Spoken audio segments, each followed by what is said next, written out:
আচ্ছা, আমি যেহেতু প্রথম থেকেই বলেছি যে আমাদের আগের চ্যাপ্টারে যে বিভিন্ন বিষয়গুলো দরকার ছিল, চ্যাপ্টারটা বাদ যাওয়ার দরুন আমরা সেগুলো পড়তে পারিনি, তো সেগুলো আগে দেখে নেব, তারপর আমরা মেইন চ্যাপ্টারে প্রবেশ করব। তো এখন আমরা মেইন চ্যাপ্টারে প্রবেশ করব। তাহলে আমরা প্রথমে এই চ্যাপ্টার সংক্রান্ত কিছু সংজ্ঞা দেখে নিই, তারপর ধীরে ধীরে আমরা চ্যাপ্টারের গভীরে যাব। চ্যাপ্টারটা খুব একটা কঠিন নয়, বেশ সহজই একটা চ্যাপ্টার। তাহলে আমরা প্রথমে সংজ্ঞা দেখে নিই কিছু। Some basic definitions.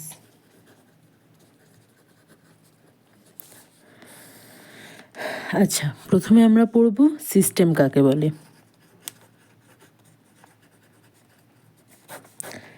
সিস্টেমের সংজ্ঞাটা আগে লিখি, তারপরে আমি বলছি।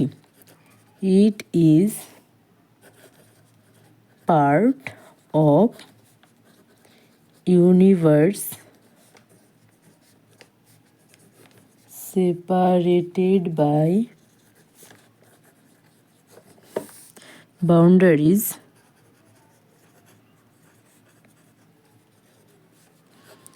for our consideration.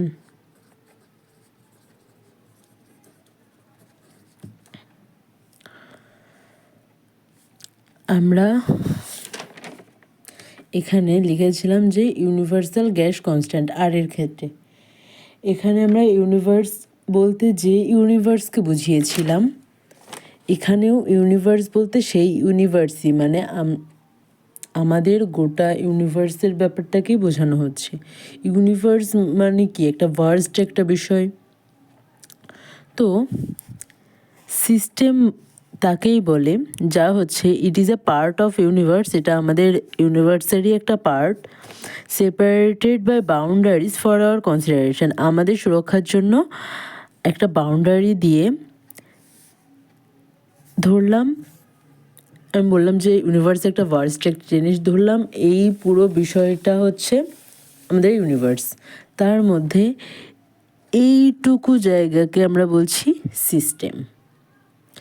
তো আর এটা আমি দাগ দিয়ে কী করলাম, একটা বাউন্ডারি টানলাম, বাউন্ডারির ভিতরে অনেক কিছু আছে, ধরলাম এই বাউন্ডারির ভিতরে জিনিসগুলো আমরা। তো একটা বাউন্ডারি দ্বারা গোটা ইউনিভার্সের থেকে আমাদেরকে কনসিডার করে রাখার জন্য যে বাউন্ডারি দিয়ে যে একটা ছোট একটা ব্যবস্থা তৈরি করা হয়, সেটাকেই বলা হয় সিস্টেম। তাহলে আমরা এর পরের পার্টটায় আসি।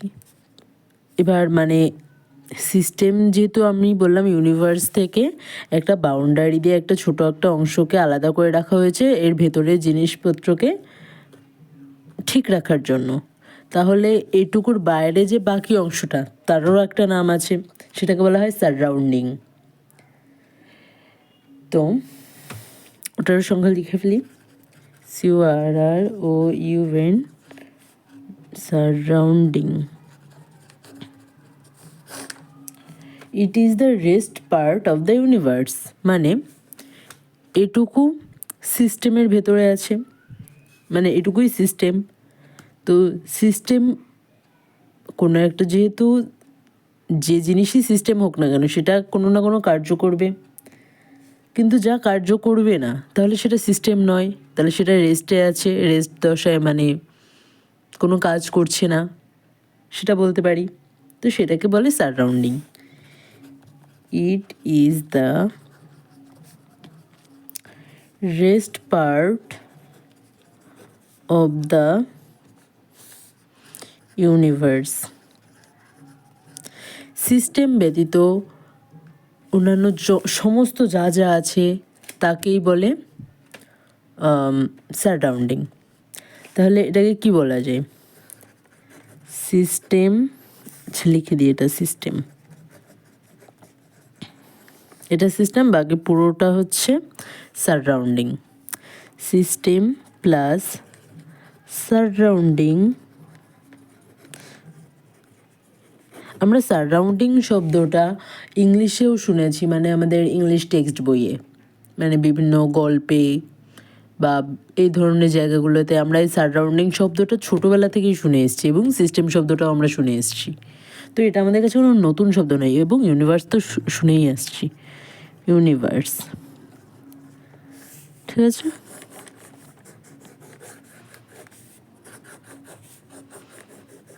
তো আমরা এটাকে এভাবেও লিখতে পারি, সিস্টেম সমান ইউনিভার্স বিয়োগ সারাউন্ডিং, বা এভাবেও লিখতে পারি, সারাউন্ডিং সমান ইউনিভার্স বিয়োগ সিস্টেম, না? আচ্ছা, এবার আমরা সিস্টেমের ভেতরে যে মানে ইউনিভার্সের ভেতরে বাউন্ডারি দিয়ে যে জিনিসটা তৈরি সেটা সম্বন্ধে জানলাম, সিস্টেম। বাউন্ডারির বাইরের জিনিস সম্বন্ধে জানলাম, সারাউন্ডিং। এবার আমরা বাউন্ডারির বিষয়ে জানবো। এটাকে বলে বাউন্ডারি বা ওয়াল, যেটা আমাদের বাড়িতেও বাউন্ডারি দিয়ে আমাদের, যেমন আমরা কোনো একটা মহল্লায় থাকছি, সে মহল্লার ভেতরে আমাদেরকে দেওয়াল দিয়ে আমাদের বাড়িটাকে ঘিরে রাখা হয়েছে। তো দেওয়ালের ভেতরে যতটা সেটা আমাদের বাড়ি, আমরা সেটাকে সিস্টেম বলতে পারি। যদি মহল্লায় পুরো ফাঁকা থাকে, মহল্লায় আর কিছু না থাকে, তাহলে পুরোটাই সারাউন্ডিং। যদি মহল্লায় আরও অনেক বাড়ি থাকে, সে প্রত্যেকটা বাড়ি এক একটা সিস্টেম, না? এবার মহল্লার ভিতরে বাড়ি ছাড়াও আরও অনেক ফাঁকা অংশ থাকে, সেটা ইউনিভার্সের বাকি জায়গাগুলো, মানে অর্থাৎ সারাউন্ডিং এবং সিস্টেম অর্থাৎ ফাঁকা জায়গা এবং বাড়ি সমস্ত মিলেই মহল্লা তৈরি হয়েছে। এটাই। আমি জানি না আমি বোঝাতে পারছি কিনা, কতটা বোঝাতে পেরেছি। Boundary or wall.